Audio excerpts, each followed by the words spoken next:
ছোটবেলা থেকেই আমি বাবা লোকনাথের এক অন্যতম ভক্ত, তাই সুযোগ পেলেই মনে হয় যে একটু বাবার সাথে দেখা করে আসি। আর এবার অনেক দিন পরই সুযোগ পেলাম আবার যাবার। তবে এবার আমরা একা নেই, সাথে রয়েছে আমার দেওরদের ফ্যামিলিও, কচি কাঁচা মিলে প্রায় 7 জন। যেহেতু অনেক দিন পর আসলাম, তাই সব কিছুই অনেকটা বদলে গেছে বলে আমার মনে হচ্ছে। প্রথমেই গাড়ি পার্কিংয়ের জায়গাটা দেখলাম, বেশ সুন্দর করেছে। এরপর আমরা গেলাম গেটের ঠিক বাদিকের কাউন্টারে জুতো আর হেলমেট রাখতে। একদিকে বছরের প্রথম জানুয়ারি মাস, তার মধ্যে অন্নপ্রাশনের ডেট, সব মিলে ভিড় ছিল প্রচুর। আর এই নতুন বিল্ডিংটা মনে হয় গেস্ট হাউস, যদিও এখনও চালু হয়নি। এরপরে আমি গিয়ে দাঁড়ালাম পুজো দেওয়ার লাইনে। পুজোর ওখানে ভিডিও করার পারমিশন না থাকায় দেখাতে পারলাম না। যাই হোক, এরপর ইম্মি আর আমি বাবাকে প্রণাম করে মালা দিলাম। আর মালা দিয়ে মেন মন্দির থেকে বেরোনোর রাস্তা পাচ্ছিলাম না, কারণ চারদিকে শুধু পুচকু আর পুচকিদের ভিড় ছিল।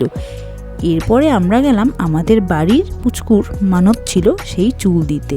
তবে আজকে রোদ ছিল প্রচণ্ড। ধূপকাঠি আর মোমবাতি জ্বালিয়ে বাবাকে প্রণাম করার পর চললাম দুপুরের ভোগ খেতে। লাইনটা অনেক বড় হলেও বেশ তাড়াতাড়ি ভিতরে প্রবেশ করে গেলাম। ভেতরে প্রবেশ করেই দেখলাম রুমের ঠিক ডান দিকে প্রসাদ সাজানো রয়েছে। যাই হোক, আমরা একসাথে টেবিলে বসে পড়লাম। প্রথমেই দিল খিচুড়ি আর আলু কুমড়োর তরকারি, তারপর ফ্রাইড রাইস আর আলু পনিরের তরকারি, শেষ পাতে ছিল চাটনি, পাঁপড় আর পায়েস। প্রসাদের স্বাদ ছিল অতুলনীয়। প্রসাদ খেয়ে বেরোনোর সময় দেখছিলাম অন্নপ্রাশনের প্রসাদ নেওয়ার জন্য গার্জিয়ানদের ভিড়। এরপর খেয়ে দিয়ে মাঠে বসে একটু পোজ দিয়ে ফটো তুলছিলাম।